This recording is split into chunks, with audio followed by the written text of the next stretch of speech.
32. The Language of Religion. Lewis intended to read this paper at the 12th Symposium of the Colston Research Society held at the University of Bristol in March 1960, but was unable to attend due to ill health. It was first published in Christian Reflections, 1998, although pages 4 and 5 of the text are missing. I have been asked to talk about religious language, and the gist of what I have to say is that, in my opinion, there is no specifically religious language.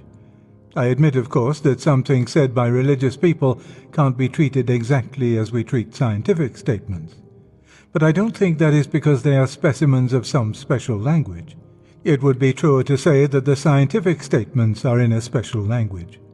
The language of religion, which we may presently have to distinguish from that of theology, seems to be, on the whole, either the same sort we use in ordinary conversation or the same sort we use in poetry, or somewhere between the two. In order to make this clearer, I am afraid I must turn away from the professed subject of my paper for some time and talk about language. I begin with 3 sentences. 1. It was very cold. 2. There were 13 degrees of frost. 3. Ah, bitter chill it was. The owl, for all his feathers, was a cold.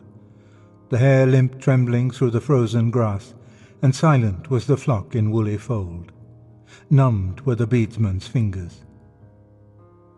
I should describe the first as ordinary language, the second as scientific language, and the third as poetic language. Of course, there is no question here of different languages in the sense in which Latin and Chinese are different languages. 2 and 3 are improved uses of the same language used in 1. Scientific and poetic language are 2 different artificial perfections of ordinary. Artificial because they depend on skills, different because they improve ordinary in 2 different directions.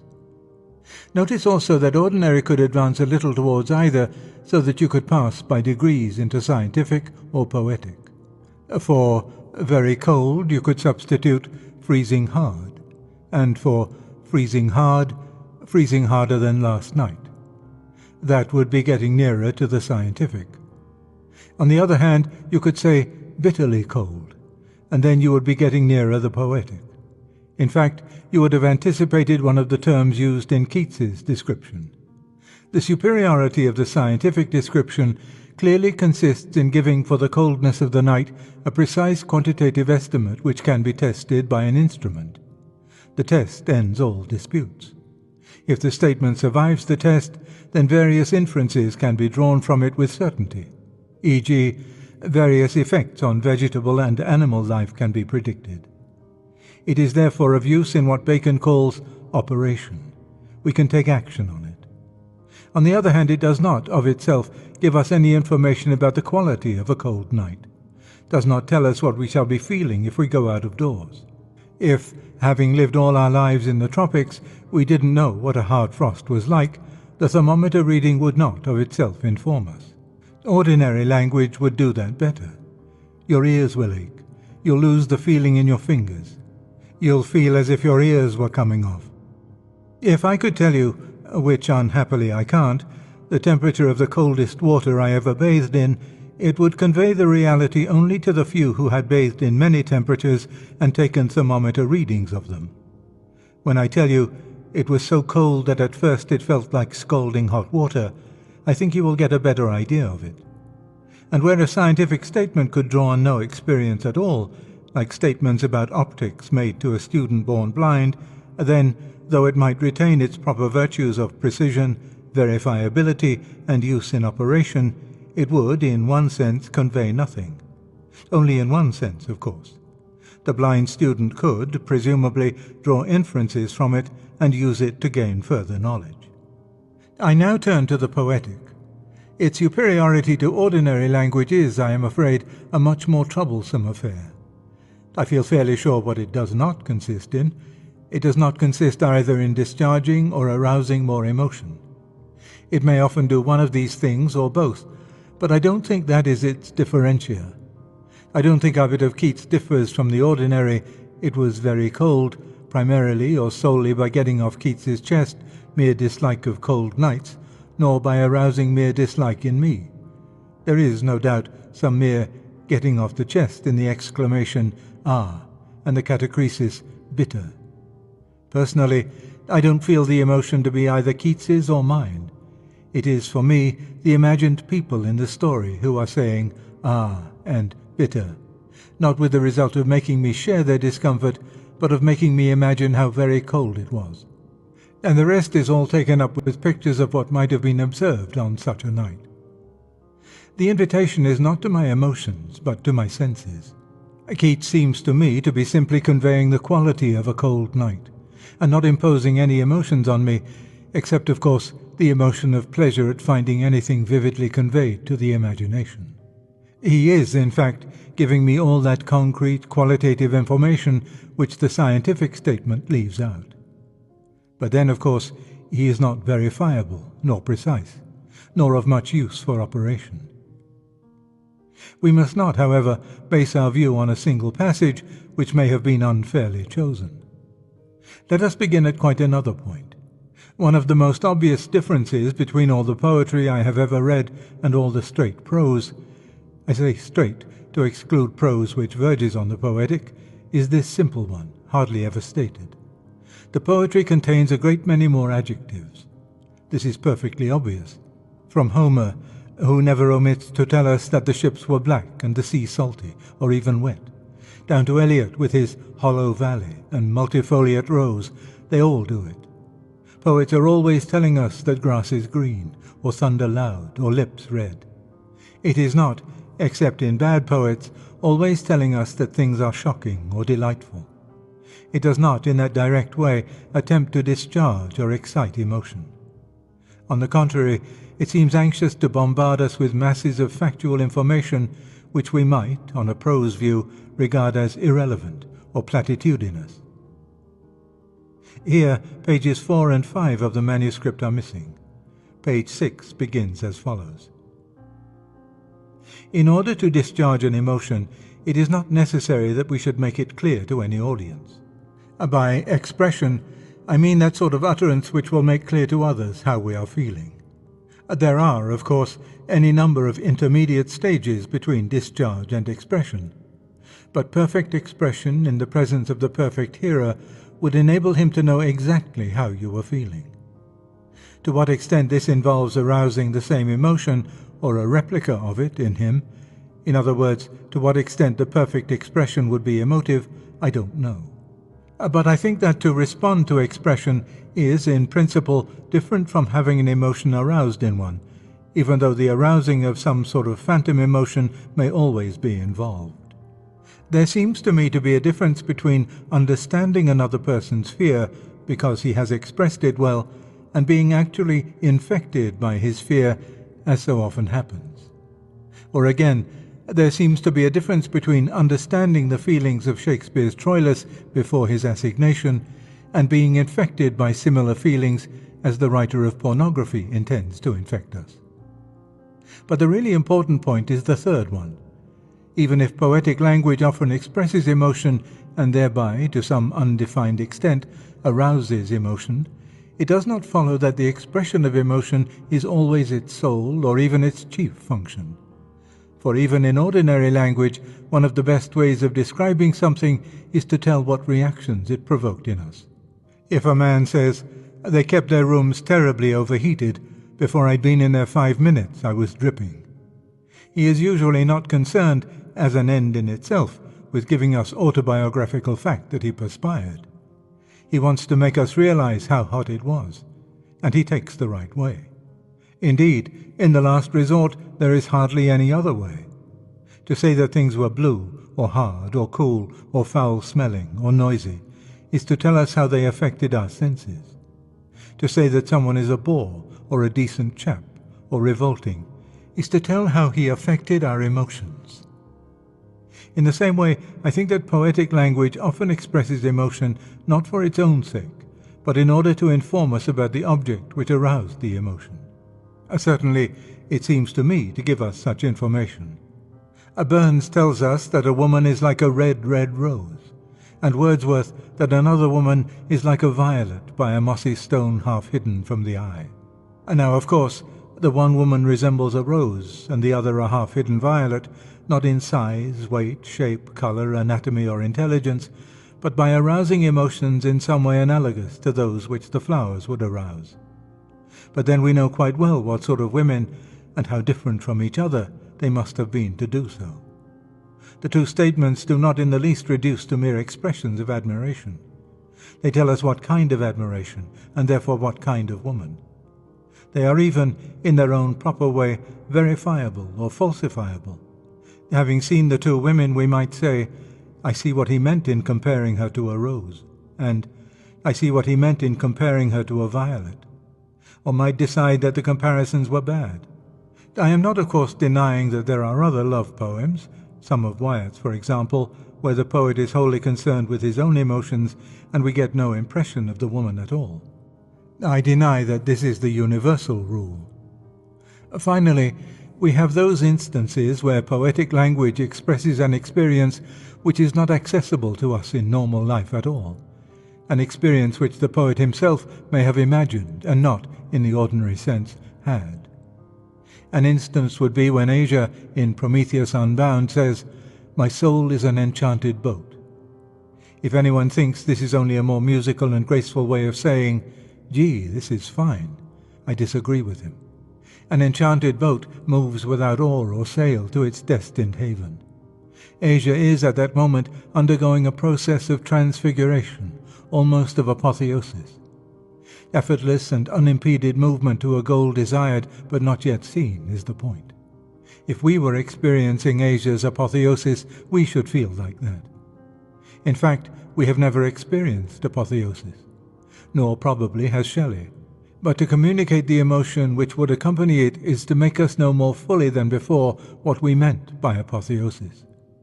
This is the most remarkable of the powers of poetic language, to convey to us the quality of experiences which we have not had, or perhaps can never have, to use factors within our experience so that they become pointers to something outside our experience.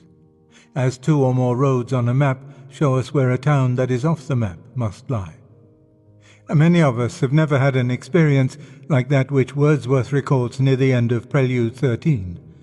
But when he speaks of the visionary dreariness, I think we get an inkling of it. Other examples would be, for me, Marvel's Green Thought in a Green Shade, and, for everyone, Pope's Die of a Rose in Aromatic Pain. Perhaps the most astonishing is in the Paradiso, where Dante says that as he rose from one sphere of the Ptolemaic universe to the next, he knew that he had risen only by finding that he was moving forward more quickly. It must be remembered that I have been speaking simply of poetic language, not of poetry. Poetry, of course, has other characteristics besides its language. One of them is that it is very often fiction. It tells about people who never really lived, and events that never really took place.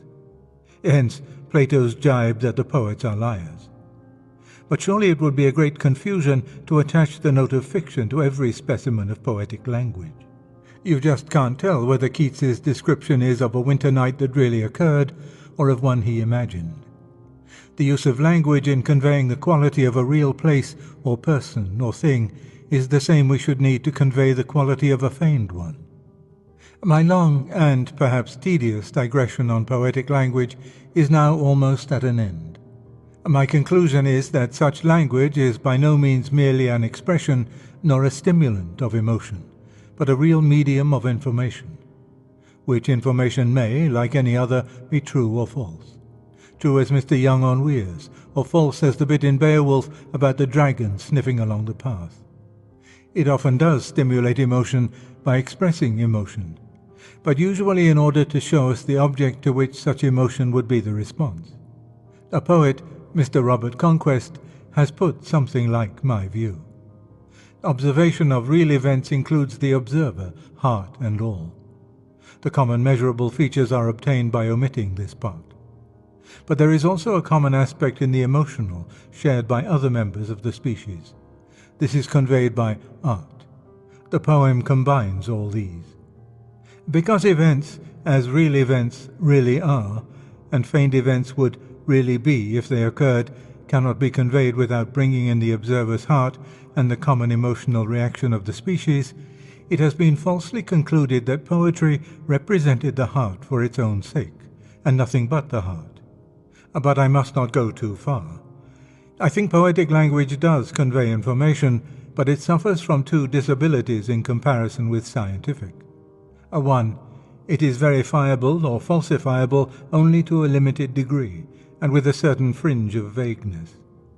Not all men, only men of some discrimination, would agree on seeing Burns's Mistress that the image of a red, red rose was good, or, as might be, bad. In that sense, scientific statements are, as people say now, far more easily cached.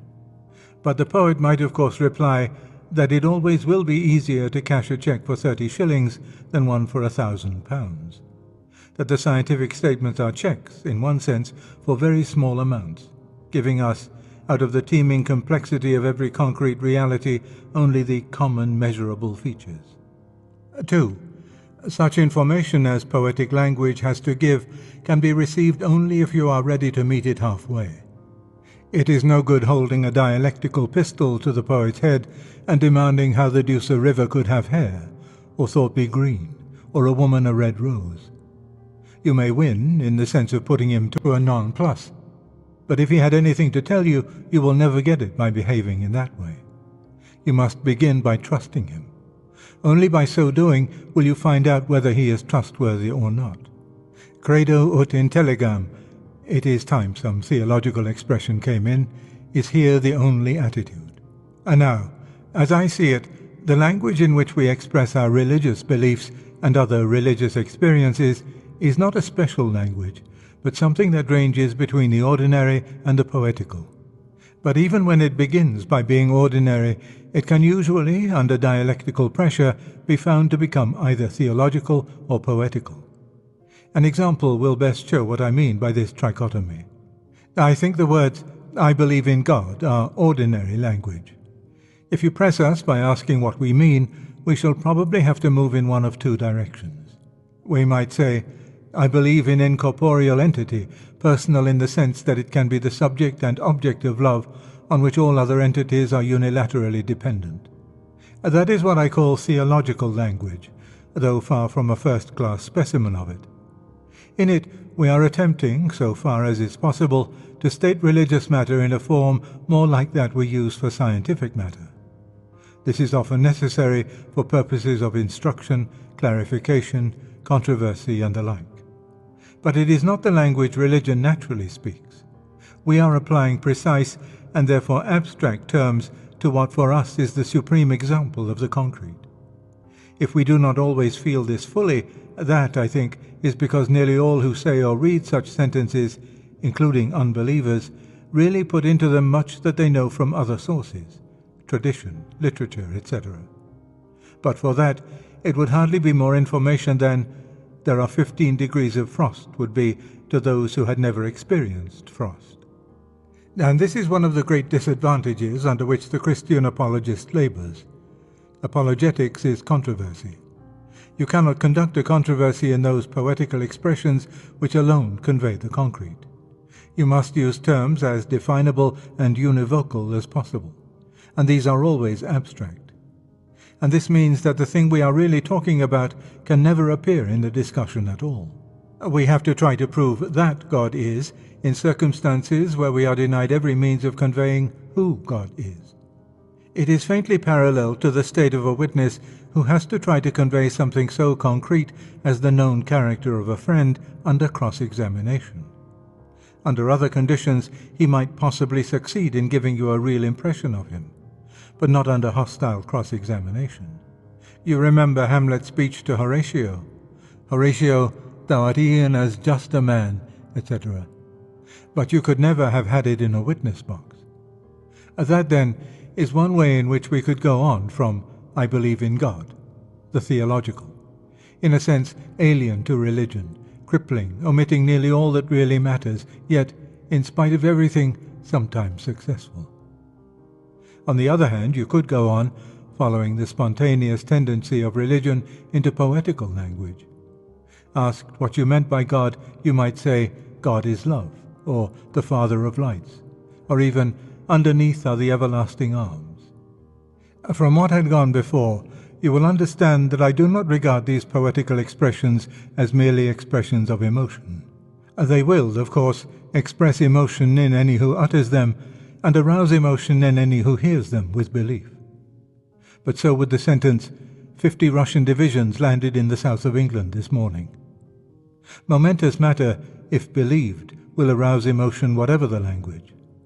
Further, these statements make use of emotion as Burns make use of our emotions about roses. All this is, in my view, consistent with their being essentially informative. But, of course, informative only to those who will meet them halfway. The necessity for such poetic expressions is closely connected with the grounds on which they are believed. They are usually two: authority and religious experience. Christians believe that Jesus Christ is the Son of God because he said so. The other evidence about him has convinced them that he was neither a lunatic nor a quack. And now, of course, the statement cannot mean that he stands to God in the very same physical and temporal relation which exists between offspring and male parent in the animal world. It is then a poetical statement. And such expression must here be necessary because the reality he spoke of is outside our experience.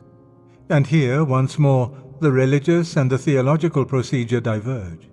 The theologian will describe it as analogical, drawing our minds at once away from the subtle and sensitive exploitations of imagination and emotion with which poetry works, to the clear-cut but clumsy analogies of the lecture room. He will even explain in what respects the father-son relationship is not analogical to the reality, hoping by elimination to reach the respects in which it is. He may even supply other analogies of his own, the lamp and the light which flows from it, or the like. It is all unavoidable and necessary for certain purposes. But there is some death in it. The sentence, Jesus Christ is the Son of God, cannot be all got into the form, there is between Jesus and God an asymmetrical, social, harmonious relation involving homogeneity. Religion takes it differently. A man who is both a good son and a good father, and who is continually urged to become a better son and a better father by meditation on the divine fatherhood and sonship, and who thus comes in the end to make that divine relation the norm to which his own human sonship and fatherhood are still merely analogical, is best receiving the revelation. It would be idle to tell such a man that the formula is the Son of God tells us, what is almost zero, that an unknown X is in an unknown respect like the relation of father and son. He has met it halfway. Information has been given him, as far as I can see, in the only way possible. Secondly, there is religious experience, ranging from the most ordinary experiences of the believer in worship, forgiveness, dereliction, and divine help, up to the high special experiences of the mystics. Through such experience, Christians believe that they get a sort of verification, or perhaps sometimes falsification, of their tenets. Such experience cannot be conveyed to one another, much less to unbelievers, except by language which shares, to some extent, the nature of poetic language. That is what leads some people to suppose that it can be nothing but emotion. For of course, if you accept the view that poetic language is purely emotional, then things which can be expressed only in poetic language will presumably be emotions. But if we don't equate poetic language with emotional language, the question is still open. Now it seems to me a mistake to think that our experience in general can be communicated by precise and literal language, and that there is a special class of experiences, say emotions, which cannot. The truth seems to me the opposite. There is a special region of experiences which can be communicated without poetic language, namely its common measurable features. But most experience cannot. To be incommunicable by scientific language is, so far as I can judge, the normal state of experience. All our sensuous experience is in this condition, though this is somewhat veiled from us by the fact that much of it is very common, and therefore everyone will understand our references to it at a hint. But if you have to describe to a doctor any unusual sensation, you will soon find yourself driven to use pointers of the same nature, essentially, as Asia's enchanted boat. An army doctor who suspected you of malingering would soon reduce you to halting and contradictory statements. But if by chance you had not been malingering, he would have cut himself off from all knowledge of what might have turned out an interesting case. But are there, as I have claimed, other experiences besides sensation and, of course, emotion, which are in this predicament? I think there are. But frankly, I am now getting into very deep water indeed. I am almost sure I shall fail to make myself clear, but the attempt must be made. It seems to me that imagining is something other than having mental images. When I am imagining, say, Hamlet on the battlements, or Heracles' journey to the Hyperboreans, there are images in my mind. They come and go rapidly and assist what I regard as the real imagining, only if I take them all as provisional makeshifts, each to be dropped as soon as it has served its instantaneous turn. If any one of them becomes static and grows too clear and full, imagination proper is inhibited. A too lively visual imagination is the reader's and writer's bane, as toys, too elaborate and realistic, spoil children's play. They are, in the etymological sense, the offal, the off-fall of imagination, the slag from the furnace. Again, thinking seems to me something other than the succession of linked concepts which we use when we successfully offer our thought to another in argument. That appears to me to be always a sort of translation of a prior activity, and it was the prior activity which alone enabled us to find these concepts and links. The possibility of finding them may be a good test of the value of that previous activity, certainly the only test we have. It would be dangerous to indulge ourselves with the fancy of having valuable profundities within us which, unfortunately, we can't get out. But perhaps in others, where we are neutrals, we are sometimes not quite wrong in thinking that a sensible man, unversed in argument, has thought better than his mishandling of his own case suggests. If we lend him a helping hand and he replies, "Of course, that's it. That is what I really meant to say," he is not always a hypocrite. Finally, in all our joys and sorrows, religious, aesthetic, or natural, I seem to find things almost indescribably thus. They are about something.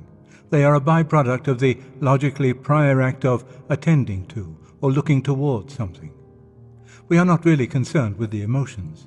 The emotions are our concern about something else. Suppose that a mother is anxious about her son who is on active service.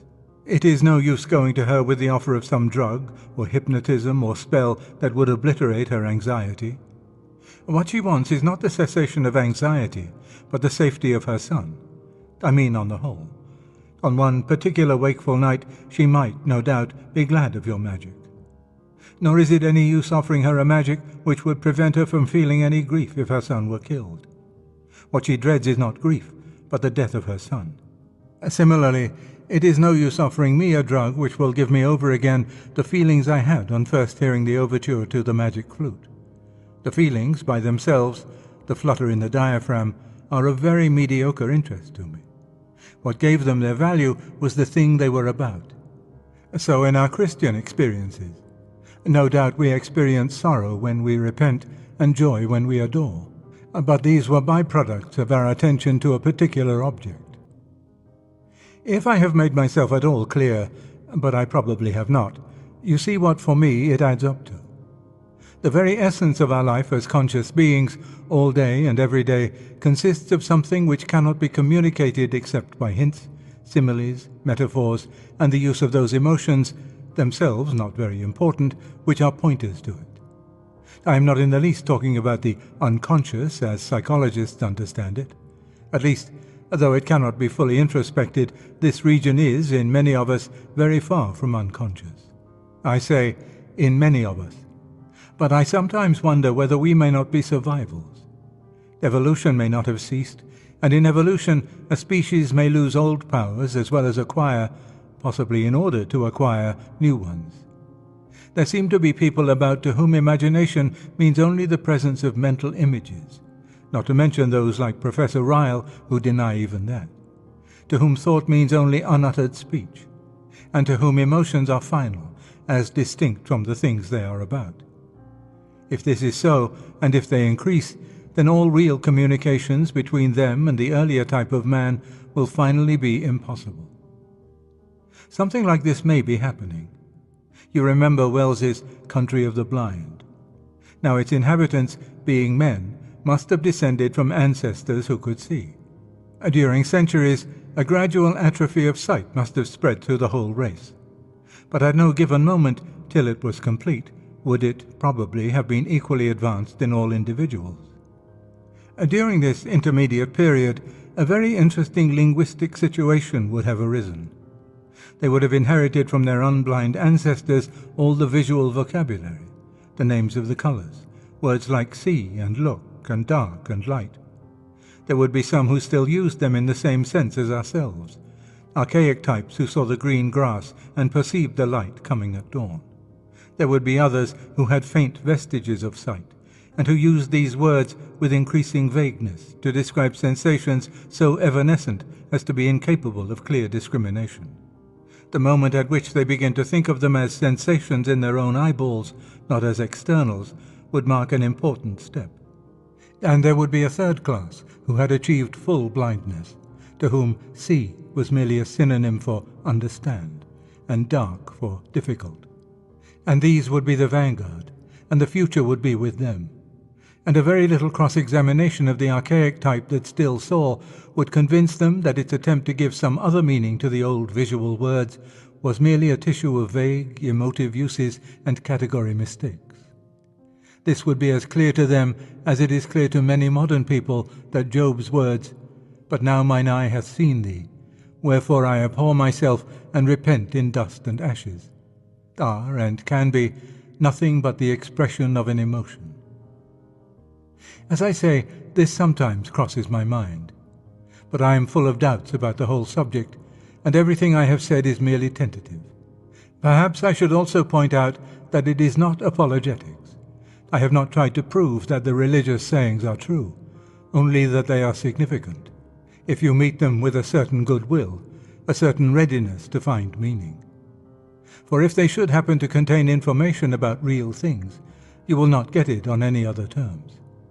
As for proof, I sometimes wonder whether the ontological argument did not itself arise as a partially unsuccessful translation of an experience without concepts or words. I don't think we can initially argue from the concept of perfect being to its existence. But did they really, inside, argue from the experienced glory that it could not be generated subjectively?